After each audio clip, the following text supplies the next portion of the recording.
I'm Patricia Karvelas, live from the lands of the Wurundjeri people in Melbourne. Welcome to Afternoon Briefing.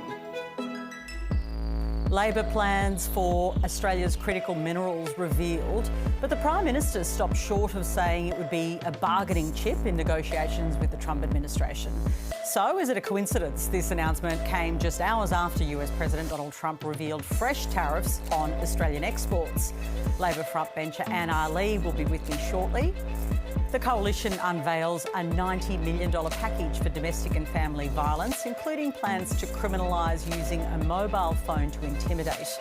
But are the Coalition's policies any different from Labor's that were also announced this week? And do they go far enough? We'll be joined by domestic violence advocate Ashton Wood. Opposition leader Peter Dutton denies changing his position on a popular tax break for people who buy an electric vehicle after first confirming they'll scrap the new scheme for new vehicle buyers and then saying no when asked if he'd repeal the tax break. So does it matter to voters? We ask our Pollster panel later in the program.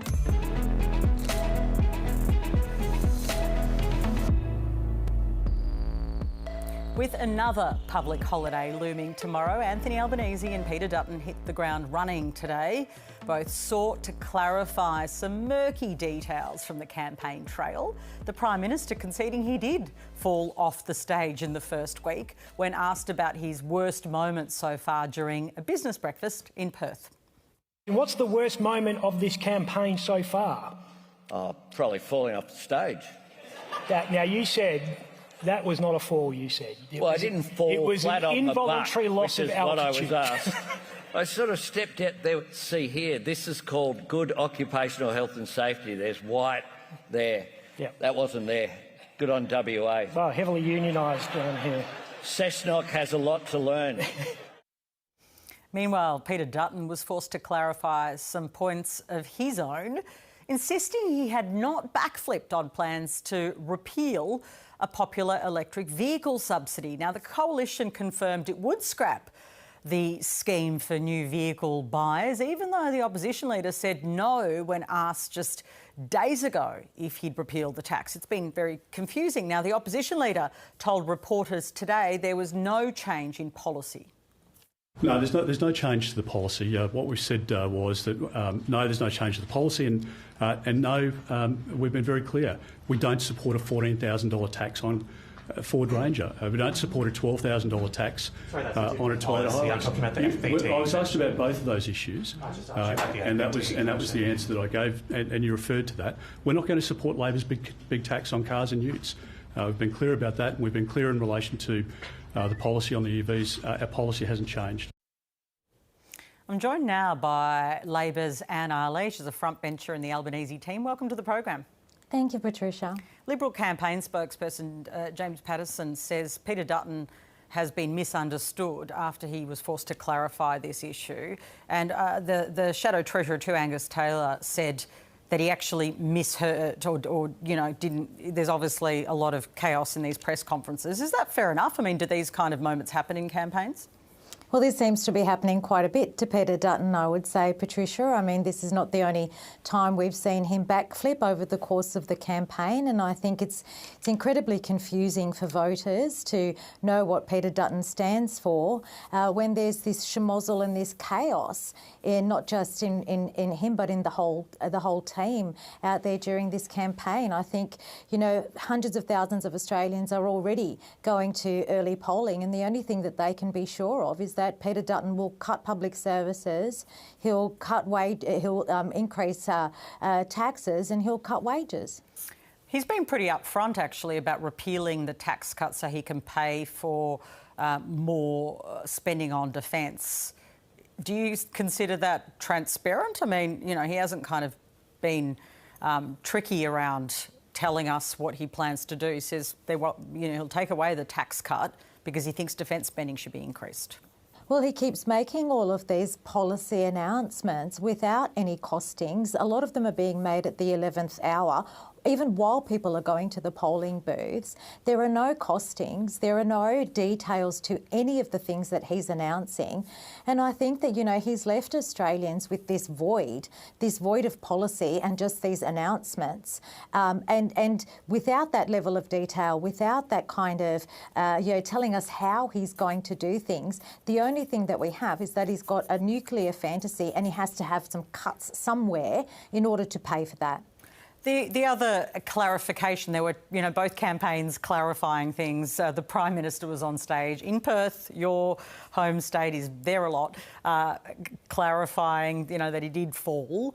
Now, the Liberals have really capitalised on him saying he didn't fall when the vision looked like he did, really, to all of us. Has that been, you know, he's been depicted as basically lying. Has that been a problem for Anthony Albanese in the Labor campaign? I haven't heard anyone raise that with me at all. I think it's a little bit of silliness, really. You know, one person's fall is another person's trip. You know, I just think it's a non... Have you fallen off a stage? It just hasn't factored... who, me? Yeah. Have I ever fallen off a stage? Yeah. Oh, let me think. I don't know, probably at some time in my life. I have. Have you? Yeah. Okay. Were you okay? I'm okay, but it does happen, but I suppose that's the thing. The Liberals were saying, why couldn't he just say it was a fall today? He did, and in fact took up some of his press conference. He seemed a bit, well, he was laughing about it, but he sort of suggested it shouldn't be asked. I suppose the Liberals are making it a point, it seems to me, based on truthfulness. Is there? I think if they had policies, well, I think if they had policies and fully costed policies and something substantial to offer the Australian people, then they wouldn't have to go to these kinds of things. Let's get to serious policy because Australians deserve it. Absolutely. And there is some policy to discuss today. Until this week, domestic violence hadn't really rated a mention during this election campaign. And we know there's an epidemic of violence against women. That is a fact. Why did it take so long? Labor went first a couple of days ago and today the Coalition. Well, I wouldn't say it's taken so long, actually, Patricia. I would say that Prime Minister Anthony Albanese and this Albanese Labor government has taken domestic violence incredibly seriously from day one and has demonstrated an understanding of not just the need to deal with domestic violence as a scourge, but the fact that domestic violence, the prevention of domestic violence, is about lifting women's equality, whether that's equality in health, whether it's equality in employment. And we've got a raft of measures and we've made a raft of announcements and introduced a raft of policies and funding to improve women's health, to improve women's financial security and to improve women's safety. So this has been a long ongoing, over the last 3 years, dedication and commitment from a Labor government underpinned by that recognition that women's safety can only be lifted through lifting women's equality.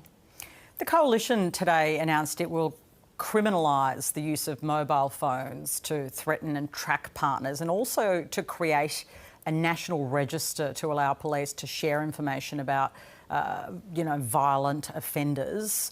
I know you've announced other policies which we can get to, but do you think those two ideas are good ideas, worth backing? What I think is that Peter Dutton has finally cottoned on to the Me Too movement. He's come at the 11th hour and introduced these or announced these policies, and these are things that the Labor government has already been doing and has made significant progress towards. We are already installing and working towards working with jurisdictions for data sharing around domestic violence perpetrators. Using a phone or a computer or a device to harass or menace is already a criminal offence. We increased the criminal offence for sharing of explicit images without consent. So there are things that we have already done and we have already announced that we will do in the next term should we retain government. I think Peter Dutton has come a bit too late to the party and announcing things that are already in progress. It demonstrates to me that he doesn't understand what domestic violence measures are already in place. He has not engaged with what the government has been doing around domestic violence for the last 3 years. Yeah, I mean, there are still, not all of those things have happened yet though. So he obviously has seen some deficiencies in the way our law reform system works. Isn't it best that the political parties actually get together and have the most robust laws when it comes to domestic violence offenders? Well, I would agree. Ideally, domestic violence should not be a partisan issue and it should not be a political issue. What I'm saying, though, is that for 9 years, the Coalition did very little on domestic violence. Our government, the Albanese Labor government, has demonstrated a serious commitment to dealing with domestic violence as the national scourge and recognising that ending domestic violence begins with increasing women's equality. Labor on Tuesday announced several practical measures targeted at perpetrators as well. I mean, they're different policies, but the same kind of concepts, including this $8.6 million for ankle bracelets on high-risk offenders and also behavioural change programs. I've spoken to people in Victoria who, you know, have had their programs defunded, not by your government, by state governments. Doesn't there need to be a sort of all-hands-on-deck policy on this, that, you know, if things are working, you need to give them time to work? There seems sometimes to be a bit of a, you start something, then it gets defunded. There's a lot of frustration in the sector. Yeah, look, I agree. I think that we need a huge focus on prevention. You know, it's all well and good, and we do need those frontline services for women who are leaving. But let me tell you, way before leaving, there is a whole series of points at which women need to be to have access to services, or, you know, points at which early detection can prevent domestic violence from escalating or from occurring in the first place, including perpetrator measures with perpetrators, whether that is ankle bracelets or whether that is education of perpetrators or behavioural change programs with perpetrators. I think it's all part of the puzzle, but we cannot talk only about the pointy end of safety. We cannot only talk about keeping women safe at that pointy end. We also have to talk about prevention, and that is something that every single person can play a part in. On critical minerals, almost all of the details around that, the reserve, are still in the air. The government said it wants to commit $1.2 billion to the plan, but we don't know which critical minerals and rare earths will be stockpiled under the reserve or where they could be held. Why isn't that stuff clear yet? Well, let me. I want to talk a little bit about this one, Patricia, because it's particularly important for Western Australia, and I think this is an important policy for WA, because Australia has some of the largest reserves of critical minerals in the world, and WA has some of the largest. And some of your listeners may have heard of lithium, but right here in WA there's something called vanadium, and I hadn't heard about it until quite recently either, when I went and visited Australian Vanadium. And what they're doing is they're making vanadium flow batteries, which have a 20-year life, and they are non-flammable. So these are some of the kind of practical things that we're talking about when we're talking about critical minerals. Sometimes, you know, you talk about critical minerals and there's not really a lot of understanding, I know, from my perspective, but looking at what the practical outcomes of having a critical minerals reserve could be. The Minister, Madeleine King, who I think is a great minister for in this portfolio, has come out today and said that, you know, this will be a process of consultation, because those two mechanisms, whether it is through voluntary contractual arrangements or whether it is through stockpiling, need to be done in consultation to identify the critical minerals that could be stockpiled, and the organisations or the businesses that are working in critical minerals that we could do contractual arrangements with. Okay. Should Donald Trump get his hands on them? Well, this is the thing with critical minerals. It's not just a singular market. You know, everyone around the world wants their hands on these critical minerals. But should he get special front row seat? Or do you think that, you know, he was offered that, didn't take it, shouldn't be offered again? Well, I think that, you know, we need to protect our critical minerals. We need to protect them, and that's what this policy is about, giving us the capacity to have control over our critical minerals, to buy them, to sell them, to own them. You know, whatever we do with other countries, I think, you know, the most important thing is that we protect our our sovereign capability here. Just finally, in your seat, and I asked Tony Burke about this the other day because I've been looking at all the different how to vote cards, just because I think that's a fun thing to do. The Muslim Votes Matters how to vote card has placed you after the Liberal candidate, which I'm sure you're aware of by now. When did you find out? Oh, I found out after those, like you, my hobby is to look at how to vote cards. It's a bit of a strange hobby, but I found out. But look, I've been approached by people in my community who have expressed their disappointment about that, because you've got Muslim Votes Matter, which purports to be very strongly about Gaza and Palestine, putting very vocal parties and candidates who are anti-Palestine above me in my seat and in other seats as well. Did you go to them and ask them why? I mean, you are a Muslim woman. It does seem odd. Did you find out why? No, I don't know why, but I have had feedback from people in my community who are very disappointed in Muslim Votes Matter. Will it hurt you? I mean, because obviously preferences matter. Well, people are free to preference whoever they want.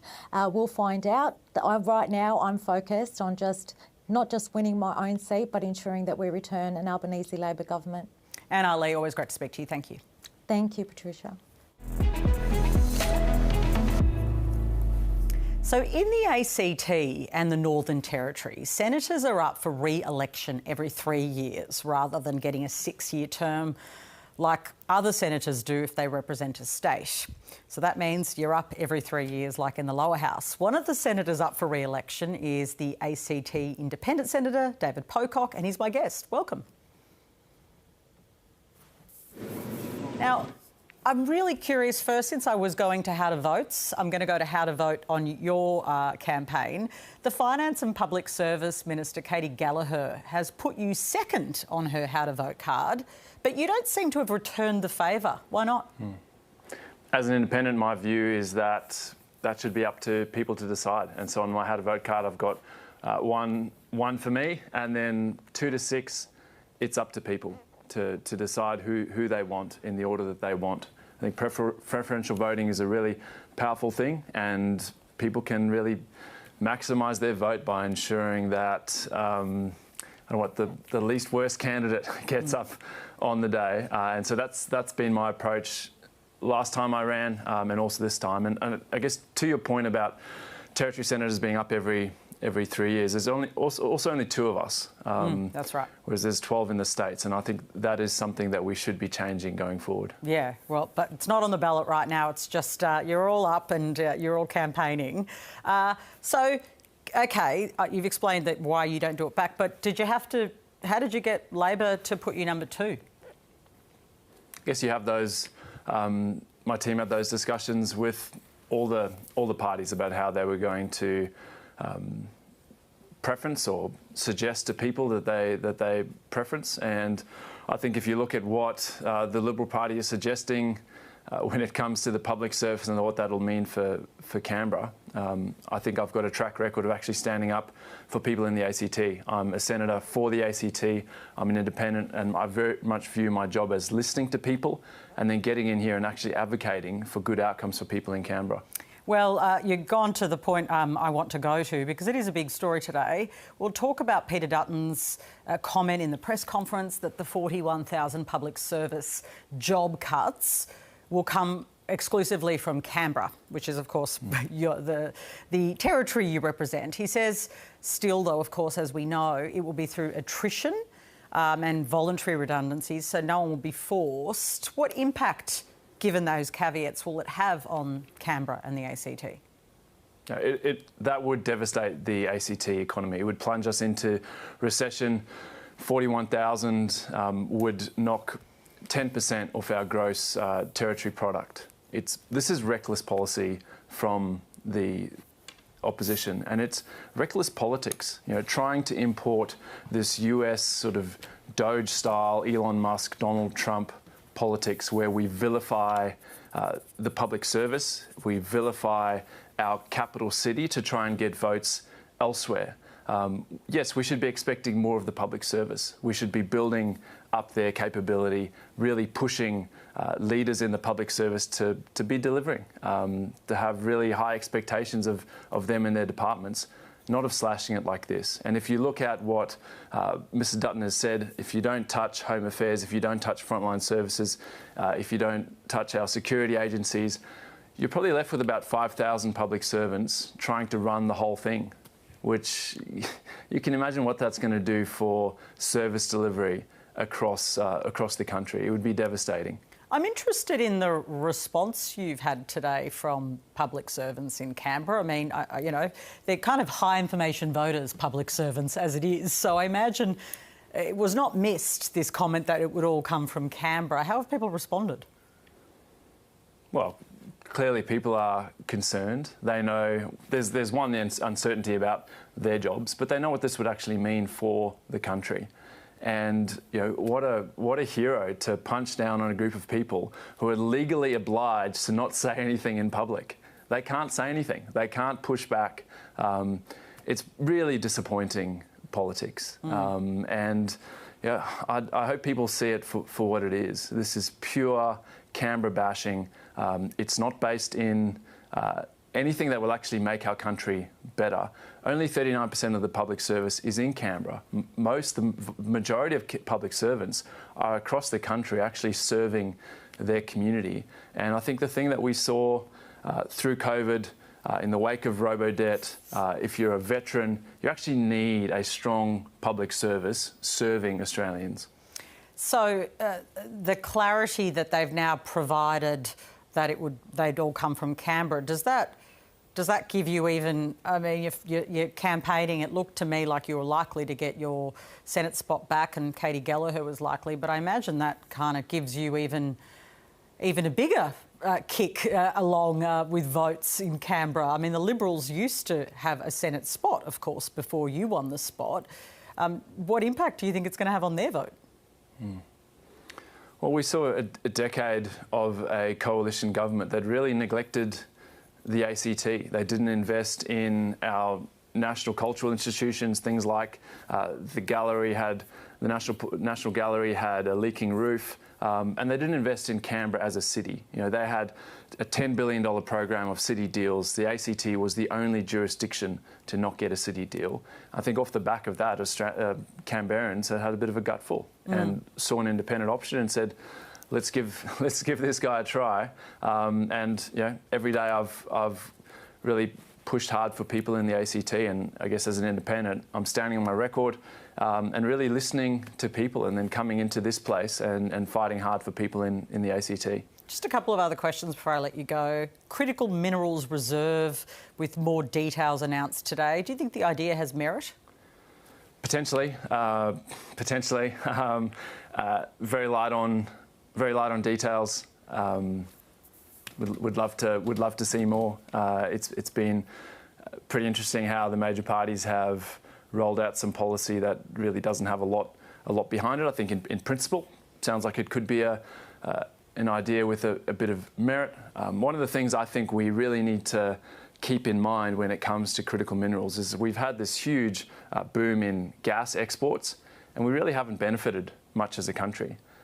You look at what Norway has done with their sovereign wealth fund and the way that they've actually taxed and got a return from their natural resources, which are finite.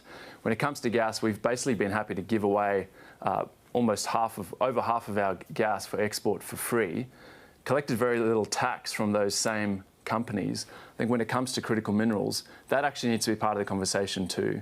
If these are such prized resources, how do we ensure that Australians actually get a benefit from that, and we can start to invest in the kind of things that Australians want invested in, but we're constantly told by governments of the day, well, we just can't afford that. The other big issue today has been in relation to EVs.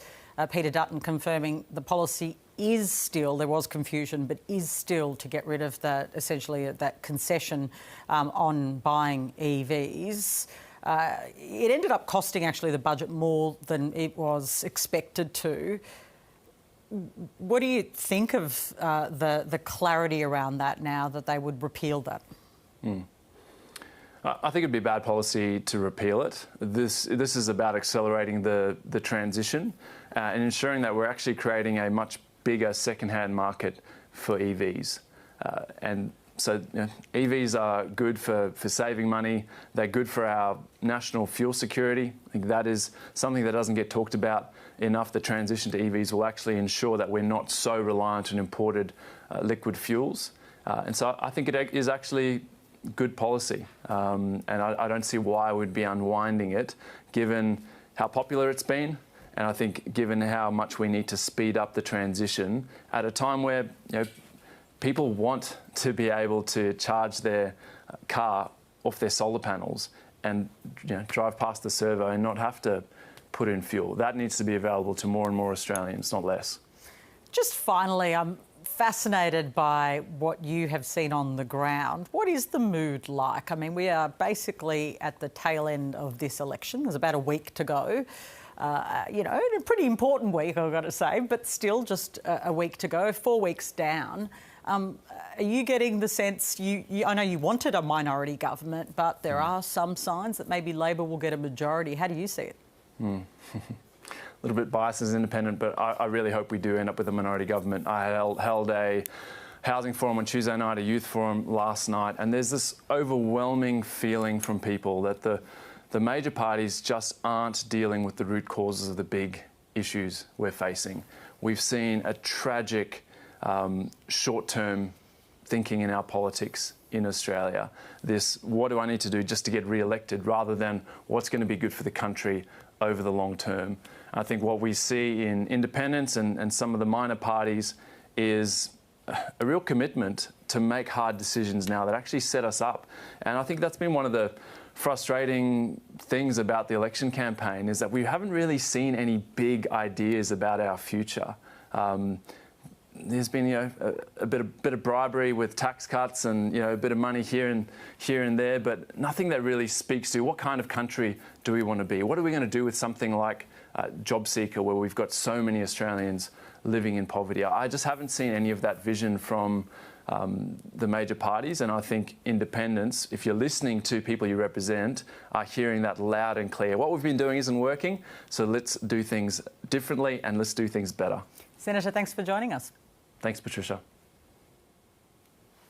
A key feature of the Coalition's election pitch has been to cut those 41,000 public service jobs. Today, Peter Dutton was asked if any of those jobs will come from Hobart, where the opposition leader was visiting. He said he's been clear the cuts would come from Canberra, as we were discussing there, and the Canberra-based public service. 41,000 jobs in Canberra, that's a huge amount. We've been very clear about that, yes. I'll just make this point. Some of those positions, of course, haven't even been filled yet as well, so they're projected numbers. And savings offered as well. Well, they're projected numbers, they're not even positions yet, some of which have been filled. Well, then how many real positions would you cut? How many real positions would you cut, Mr Dutton? Yes, ma'am. Comes as the trade union movement commissioned some research to look at how workers, men and women, are viewing Anthony Albanese and Peter Dutton. And they say it has revealed that actually young men are actually warmer towards Anthony Albanese than is the international trend, where we see young men particularly moving to the right of politics. Earlier, I spoke with the Australian Council of Trade Unions, Sally McManus, about this. Here she is. Sally McManus, welcome to the program. It's great to be here, PK. So you've commissioned research on how working people, men and women, feel about the leaders. Why did you do that? Because we want to know. We want to know who they trust in terms of the contest, obviously. Obviously, as a union movement, the main thing we care about is workers' pay and conditions. And so we've been hearing around the world there's this issue in terms of young people and young men in particular, and it's very interesting to us that it's not shown up at all. In fact, the opposite, in terms of young people in particular, young men believing that Anthony Albanese cares about working people. Yeah, but according to the research, 18 to 24-year-old men, that demographic, are likely to believe that Prime Minister Anthony Albanese is acting in the best interests of working men. But that does run. I mean, it's just one survey, and I want to caution because we always have to. against some of the evidence that I've even written about from the ANU and other places. Not the same question has been asked, but it does seem that men generally have been moving to the right.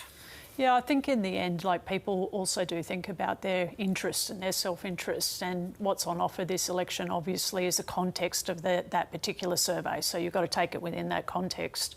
The context this time, you're talking about free TAFE, obviously. Don't dismiss also the huge discount on HECS that on university debt that people will also benefit from. Also, obviously, encouraging pay rises for young people too. They're the ones who are the biggest crunched with cost of living. And if you look at what's on offer for them, those offerings are significant offerings. It's interesting you mentioned the HECS 20% reduction that Labor's offering in terms of what people have to pay back. On that question, the Coalition has said that they don't want to go ahead with that, but their argument is that it's elitist. I'm sorry, PK, I just started laughing because I just thought this comes from the people who, most of them went to elite private schools themselves and send their kids to elite private schools, and they're turning around and saying it's elitist when these days people coming out of high school, more than half of them are going to university. And what? That's elitist? I think that's, in a way, almost anti-aspirational, and they're meant to be the party of aspiration. I think it's actually pretty insulting for people and totally see-through. On the TAFE stuff, though, they haven't just talked about, getting rid of fee-free TAFE, but the technical colleges is what they want to reintroduce. It's a very specific model, John Howard kind of era plan. Why isn't that a good alternative? I think that young people these days probably don't even know what he's talking about. They are going to TAFE. They are wanting to get their Cert 4s, their Cert 3s, all of those things. They're wanting to get their trades, and they know what that is. And when they're talking about technical trade colleges, which, as you're right, like, that was way back in the day of before John Howard, I think. And, most young people certainly don't remember it because they weren't born. On another issue, the shadow immigration spokesperson, Dan Tehan, today was talking about the union movement really stopping some of the skilled workers coming into this country. For instance, we do need more builders and carpenters and people who can actually make housing, given we don't have enough housing. We all agree on that. No one's disputing that. Has the union movement been playing a role in kind of shutting the door to bringing in workers that we need? What we've done is stopped what happened under the previous government, where basically employers decided who came to the country regardless of what the skills needs were. And so having a list of who is needed in terms of skill shortages, and those people being the ones prioritised for visas, and that includes people in the construction industry. So to say that we've stood in the way of that is ridiculous. It's just not true. But do you agree we need more skilled workers? I mean, it'd be great to have them here, but if we don't have enough, we need to bring them in to build this enormous amount of housing stock. Of course, our point is that should be decided based on the facts, not based on whether an employer thinks they'd rather hire a visa worker than hire a local. So we want it decided based on what the actual needs are for the country, not about what an employer thinks they can get away with, which is what was happening under the previous government. The union movement has been very involved in the campaign and making the points that clearly you're making. But there's not really a focus on industrial relations in this campaign, and even the Coalition's policy. They want to deregister the CFMEU, reinstate the building union watchdog. I know they're things that you're not in favour of, but other than that... Get rid of the right to disconnect, get rid of rights for casual workers. But they say they don't want to go beyond that. I'm not suggesting, you're clearly opposed to those things, but beyond that, they don't have a really wide-ranging industrial relations agenda. So a few things, starting about industrial relations. One of the biggest issues in this campaign has been their flip-flop on working from home, which of course is a workplace right that they were wanting to take away from public sector workers. In order to do that, they'd actually have to change the laws for all workers. So they flip-flopped on that. They also flip-flopped on same job, same pay. It was their policy to repeal that. 3 days before they were working from home one, they flip-flopped on that one too. The problem, aren't these good flip-flops for you, though? Yeah. Like, doesn't that mean that's what you want? Well, yes, they shouldn't have come out with them in the first place. And our issue now is that what are we now? It's like less than 2 weeks until election day. There's silence on the rest of it. Like, where is their policy? Where is their written policy that the people of Australia can see, where they say what they're going to do? Why don't they just rule out any other changes, say we're not going to make any other changes to workers' rights? Not very hard. Not very hard to make that commitment, and they refuse to. And the working from home one I think is interesting, and it's about that thing. We often talk about people being in their own bubbles, like their own, their own echo chambers, their own communities. And it's not just the population, it's also political parties and politicians can be in their own echo chambers. The echo chamber the Liberal Party was in was the echo chamber of business leaders who were saying, we want people to be back in the office and this will be a popular policy. Why don't you implement it?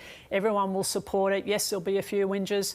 Totally misread working people, in particular working women, and did not understand it because they were just listening to the wrong people. The Fair Work Commission, as you know, recommended pay rises for up to 35% for a whole bunch of low-paid workers, particularly childcare workers. The Coalition hasn't, the Labor Party, and who hopes to form government again, have not said they will pay these higher wages. Should they? Well, next thing the Fair Work Commission will do is have hearings on phase-ins, and they've always done that when they've awarded pay increases, and that one of the things they'll want to know is over what period of time and how it could happen. So that's yet to happen, first of all. Will be the union movement's position, whatever government gets elected, that they fund those pay rises. They are the legal minimum in those industries. And if those industries do depend on government funding, they should pay it just like every other employer. OK, so why shouldn't it be passed on then? I mean, what's the risk of doing it in a different way?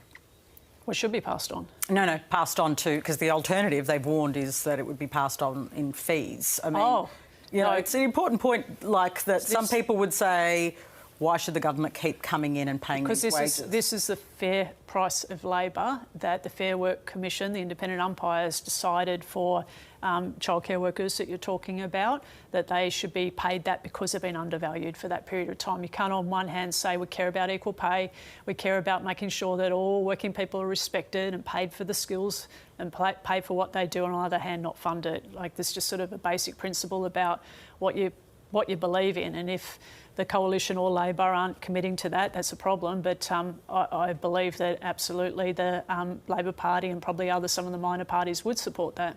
Thank you for joining us. No worries.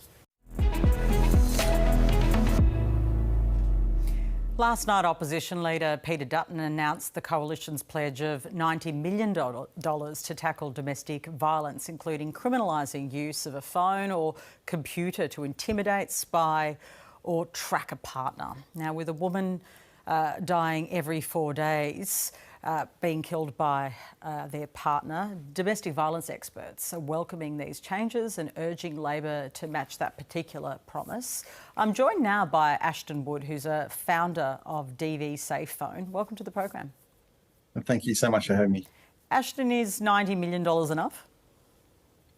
Look, I think the existing government has put over $1 billion to this, and the stats are getting worse, not better. So I think this sort of announcement, every dollar helps, every dollar can assist, and I think targeting it in ways like this is really good. OK, so how does this work? Because Labor tells me they were working on a plan like this as well. How does this change things? Yeah, I guess you ask how long you work on a plan for. The thing we've started, so we run a charity here, we give free mobile phones to victims of domestic violence. And I started this 4 years ago, or 5 years ago now, when an ex-police senior sergeant told me she just could not get the technology they need to give to victims to keep themselves safe. And how does it work? So in terms of being able to, like in terms of the law reform that comes with this, how does it make people who are fearful of their lives safer? Yeah, so the challenge is that technology's got so much better over the years, right? We can find our phone if we lose it. We can even make sure the kids get to school and home safely by tracking them. But unfortunately, as technology gets better, perpetrators weaponise it and use it to track and monitor victims. They isolate them, and they can see where they're going at any time and who they're speaking with. So as much as we try and find solutions about that, and that's what we do, is we give a free mobile phone to a victim which their partner doesn't know about, because that's truthfully the only way you can be sure you're not being tracked, is by having a device that your partner doesn't know about. But doing this law change would help, because it makes it now a criminal offence. So hopefully that will stop a lot of people from actually enabling this in the first place. Now, obviously, there are other measures that are also on the table too. Ankle bracelets, for instance, that Labor has suggested. Do all these things need to happen? I mean, beyond just one measure, you would think there needs to be a suite of measures. Yeah, there does.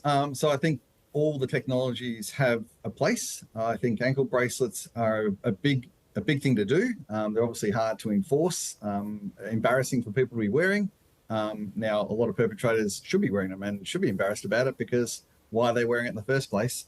But using a mobile phone is probably an easier way, because everyone has one. So, and there's different ways to use technology in abuse. It can be through messages, it can be through harassment, it can be isolating the victim from their phone. So ankle bracelets definitely will track perpetrators and where they are, and if they're getting too close to the victim, it can alert authorities.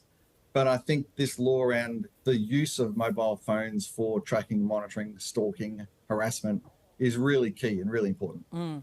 It's taken till basically the last week of the election campaign to hear both sides of politics unveil at least the latest plans. Other things have obviously happened in the last term of Parliament, to be fair, but, you know, these extra plans they have for the next period. Is it disappointing that it's not been a bigger feature of the campaign?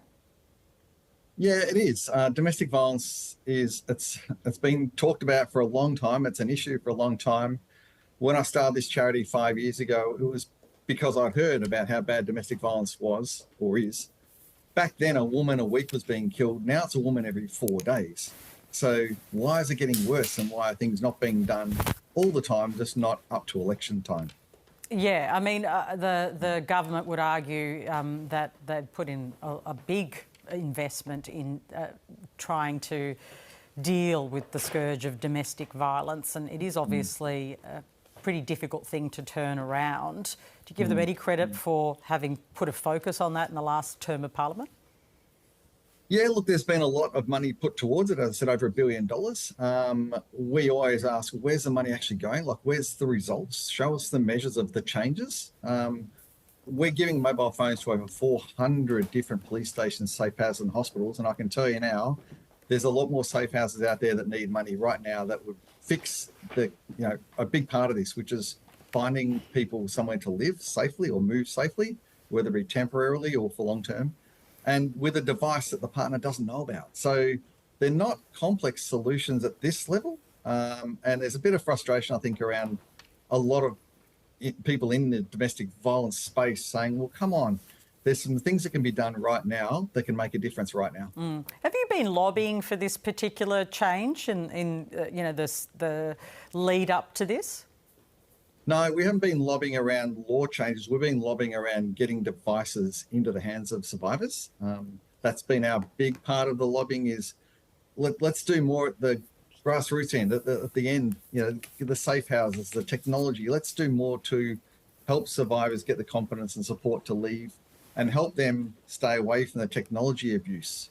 In Queensland, here, there's already jail time if people breach DVOs, or domestic violence orders. So that was a big step Queensland took, which I think was really good. And there's always more that can be done.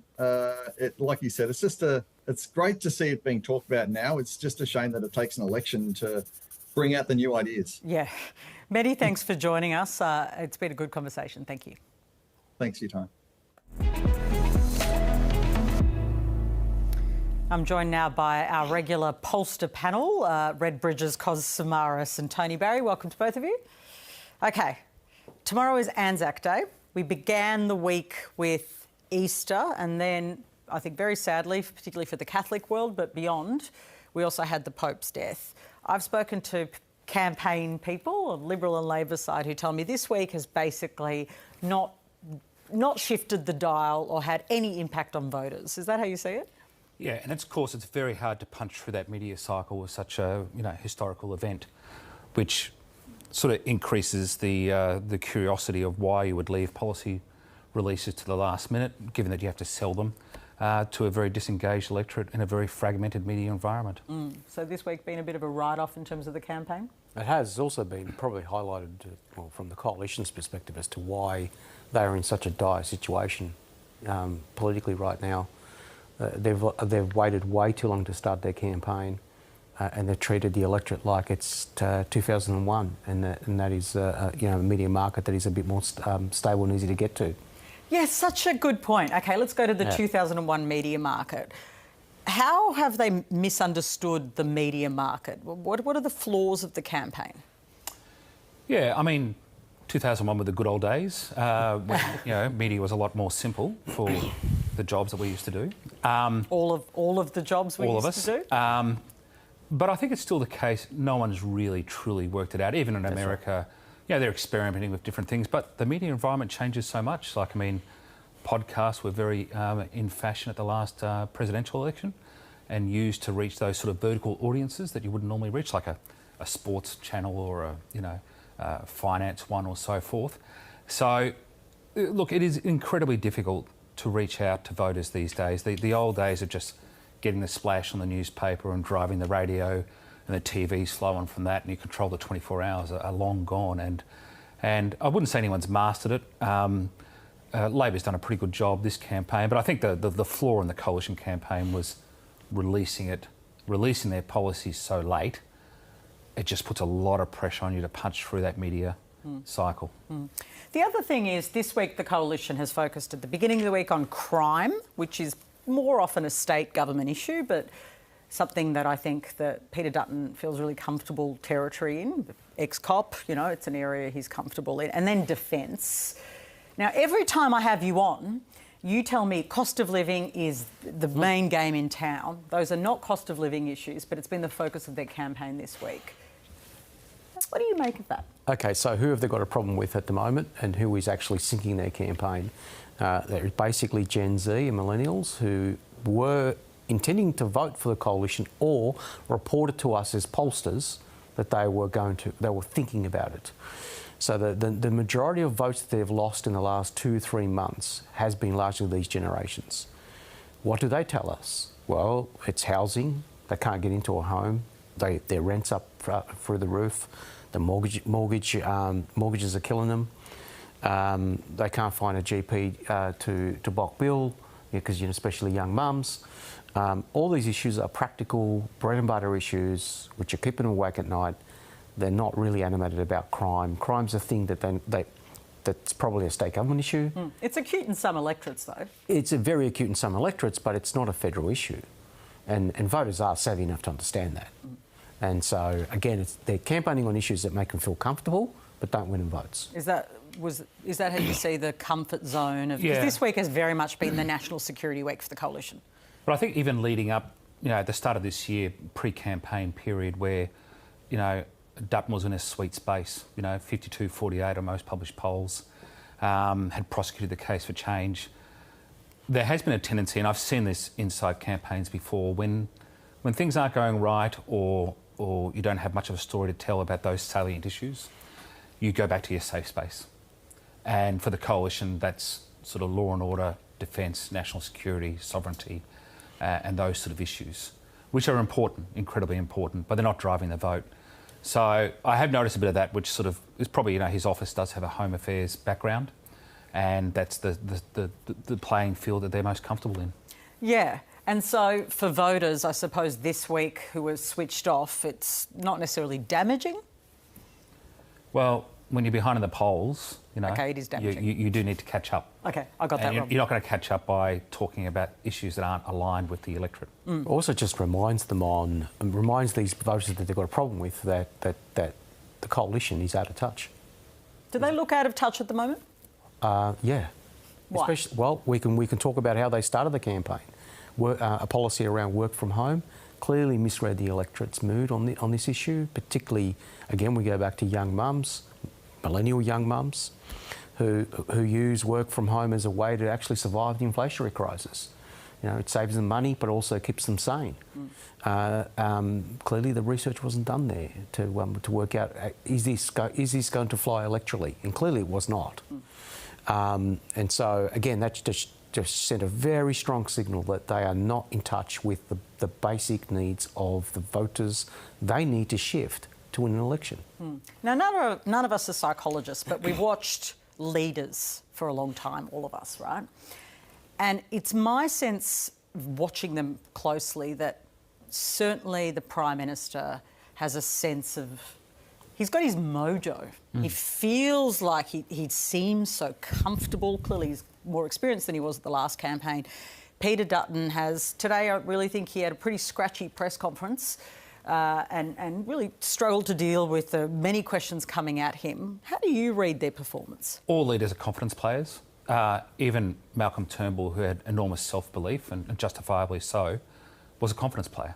But I think it's also the case that Albanese has just found an extra few gears this year. James Campbell sort of wrote that, you know, if he was a racehorse, you'd swap him. Because Albanese of 2025 is nothing like 2024 or 2023.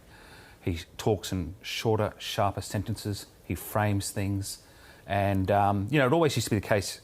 You know, every story has a beginning, a middle and an end. Albanese just used to have a middle, and it would go on and on and on. He sort of had a tendency to waffle in his talk, but it has changed, and it's noticeable. Yeah. And look, you know, when you come into CHQ, when you do the phone hookup with CHQ in the mornings and they tell you that your primary is holding and you're getting a few more on 2PP flowing back to you in the key seats, like, that doesn't hurt your mood either. So... conversely, if you're on the phone hookup in the morning and your primary vote is still losing altitude and things aren't going right, well, that starts, you know, it does start playing with your confidence. What should we read into their movements? Journalists love to do that. We like to study where they go, and I think it's not unreasonable to do that because, you know, you take a leader to places you think you can win, or you're sandbagging. What about their movements? What are you noticing? Well, the Prime Minister was in Bonner the other week, in Queensland, a seat that clearly, you know, it was not on their radar. And he's going to start appearing in seats which were not on their radar at the beginning of the campaign, which will tell us that clearly the Labor Party is about to start embarking on an offensive campaign to take seats off the coalition. Take seats? The Labor Party, who were behind, take seats off the coalition? That's right. Really? Yes. That's where, and this is where they're going to go. Now, whether they pull it off or not, it's another question that needs to be answered. We'll find that out on election night. But we are now moving to a phase of the campaign where they feel comfortable that they can actually defend what they've got and then go on the offensive. Doesn't mean they're not going to lose seats. They're just not in that dire situation they were 2 months ago. One of the big problems, of course, for Labor for a long time has been Victoria. That's on the back of a very unpopular and old Labor state government. I mean, I went to the seat of Bruce yesterday and Vox popped some people, and one of the voters mentioned Jacinda Allen straight away and Labor. I mean, yes, voters know there's a state government and a federal government, but it does appear to still be hurting them here. Yeah, it is still the state of opportunity for the coalition. We were recording swings of 8 and 9 points on a 2PB basis. Now, obviously, that's seldom uniform, but there were a lot of preconditions there, a very unpopular Premier, very unpopular policies at a state level and damage to the Labor brand, plus also the fact that the coalition only had 8 out of 38 seats. So in some ways, any way you can go is up. However, throughout the campaign, our tracking is showing a deterioration of that vote. It still remains the state where the coalition can pick up seats, and there is still 10. There's still a swing to the coalition. Yep, and there's still opportunity, and there is still a fair way to play out in this campaign. But I don't think we're looking at that potential of 8 or 9 seats that we were at one stage, down to as far down the pendulum as Gorton or Corangamite. Isaacs, I think they're sort of safely off the table, but there's still opportunity for, you know, a handful of seats. Now, the other big reveal this week, and my wonderful colleague Annabelle Crabb has written an excellent piece on the ABC website about it, is the deal between One Nation and the Coalition for a Preference Swap, essentially. One Nation's been polling okay. Could this save the coalition in certain seats? Well, if you look at where do One Nation voters preference? It's about 60-70% to the coalition. That's the one layer. The second layer is they have to staff the booths for this actually to matter. But we also know another thing about minor party voters are less disciplined in following how to vote cards than major party voters. So if you're voting Labor or Liberal, you're more likely to follow the card that's been given to you. If you're voting for a minor party, that number drops through the floor. So I'm pretty confident that the preference flow will stick and it will go to the coalition like it has in every election. So really, it's a marriage of convenience. It makes them feel good, but I don't think it'll move the dollar that much because it would already be in place. Okay. But in a couple of these key seats, yes, it'll probably make a difference. Yeah. It certainly can't hurt. You always want to get preferences, and as Cos said, you need to have bodies on the booths to hand out the cards, and you need people to follow the cards, which doesn't always happen. But certainly, it is more advantageous to the coalition. But I don't think it was any so much deal. I have no inside knowledge, but. There's a preference swap of the moment the Teals came out and preferenced incumbent Labor MPs over Liberals or Labor candidates, I mean, the Palmer group and the Hanson group hate each other. And so I just saw that as an opportunity. I suspect there was one candidate in Flinders who pulled up his stumps and said, I'm not running, even though he was already nominated by the AEC. I suspect there was a whole bunch of them who were about to pull up stumps for that very reason. They couldn't abide preferencing Labor. And so I think Hanson just cleverly saw an opportunity there. And hasn't the world changed, though, from the put One Nation last John Howard days? Well, she's almost mainstream these days, really. What's changed? Oh, I think the fragmented electorate grievance, a lot of the issues that she's discussed for many years now. They're no longer considered fringe. It's remarkable.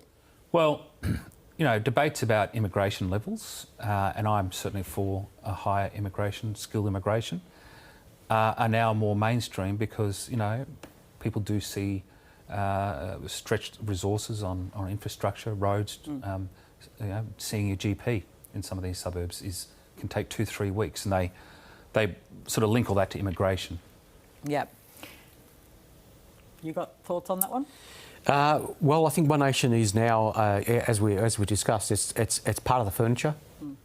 If you look at the types of people that vote for One Nation, they're a lot older, so they're not capturing that zeitgeist we've been talking about, which is that young cohort that's coming through that is going to be a handful for both major parties in years to come, in different ways, and we can see how that's impacting on Dutton's vote at the moment. They're losing votes in significant numbers from the younger generations. But these younger Australians are not going to One Nation. They're jumping on Palmer, yes, they're jumping on independents, and they're jumping on the Greens from the coalition. How interesting. The Greens, obviously, and the preferences there are interesting as well. The Prime Minister has the Greens as number 2 in his electorate, and Dutton tries to make a lot of that. But he's also done a deal with One Nation, so it's pretty hard to politicise, isn't it?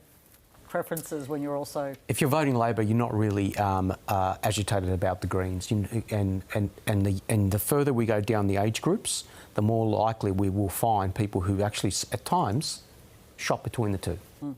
And as a media stunt, I mean, when it comes to preferencing deals struck, it doesn't even make the top 100 issues for a soft voter. That's right. Yeah. Probably not the top 1,000, actually. Not top 1,000 or top anything. It's such a good point. We might poll that, though. Poll it. Thank you. Wow, we're nearly there, guys. Congratulations for making it this far. Thank you. And that's afternoon briefing for today. Stay with us here on the ABC News channel. Up next, all the top stories. You can find us on ABC iView on YouTube too. I will see you tomorrow, Anzac Day tomorrow at 4 o'clock. See you then.